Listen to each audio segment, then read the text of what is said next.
దేవునికి స్తోత్రం కలుగును గాక. మీ అందరికీ నా హృదయపూర్వకమైన వందనాలు, స్తోత్రాలు. అందరికీ వందనాలమ్మా. అయ్యా, అందరికీ వందనాలు. మీరు బాగుండాలి, మీ కుటుంబాలు బాగుండాలి. ఈ ఛానల్ సబ్స్క్రైబర్స్లలో ఎంతమంది ఉన్నారో వాళ్ళందరూ కూడా ఆనందంగా ఉండాలని కోరుకుంటున్నాను. ఎందుకంటే ప్రతిరోజు కూడా మీరు ఉదయంలో వాక్యాన్ని చూస్తున్నారు, వింటున్నారు, లైక్ చేస్తున్నారు, షేర్ చేస్తున్నారు. అలానే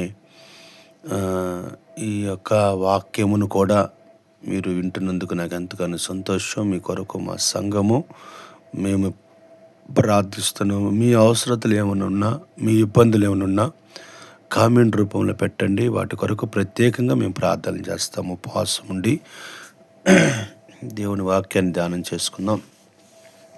ఫిలిప్పీల పత్రికలో 4వ అధ్యాయంలో కొన్ని వచనాల్లో ఒక మాట ఉండిద్ది. ప్రభునందు ఆనందించండి, మరలా చెప్తున్నాను ఆనందించండి అని ఉంది. ఈ వాక్య భాగాన్ని గమనిస్తే దేవుడు మనకి ఆనందాన్ని ఇస్తాడట, ఆయనలో మనం ఆనందించాలంట. ఈ రోజున మనిషికి అందలేనిది, దక్కనిది ఎక్కువ శాతం ఏంటంటే ఆనందం. ప్రతి ఒక్కరు ఏదో సమస్యలతో బాధలు పడుతూనే ఉన్నారు. ఏ టీవీ చూసినా, ఏ ఫోన్ చూసినా, ఎక్కడ చూసినా కానీ ఏదో ఒక సమస్య, దుఃఖం వెంటాడుతూనే ఉంది. దీనికి కారణాలు ఏమిటి అని నేను గ్రహించాను. నా ప్రియమైన దేవుని బిడ్డలారా, మనము మన దుఃఖము, మన బాధ, మన సమస్యల నుంచి మనం విడుదల పొందుకోవాలి. ఈ దుఃఖములో నుండి, ఈ బాధల నుండి నాకు విడుదల కలిగిద్దని మనం నమ్మాలి.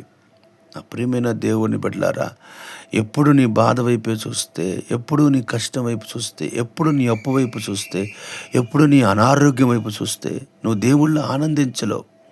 అందుకనే నీ ఆధ్యాత్మికమైన జీవితంలో నువ్వు ఆనందంగా ఉండాలనుకుంటే, దేవుళ్ళు ఆనందంగా ఉండాలనుకుంటే, ఇప్పుడు నీ కలుగుతున్న ప్రతి శ్రమను, శోధనని నువ్వు మర్చిపోయి విడిచిపెట్టినప్పుడు దేవుడు ఖచ్చితంగా నీకు ఆనందాన్ని ఇస్తాడు.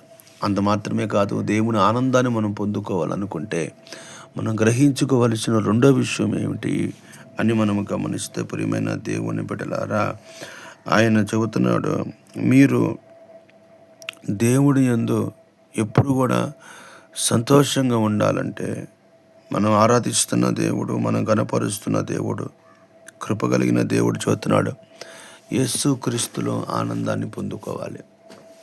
ఏ మనుషుడు ద్వారా కూడా మనకు ఆనందం రాదని, అది కేవలం యేసు ప్రభు వారు మాత్రమే మనకు ఆనందాన్ని ఇస్తాడని నమ్మాలి.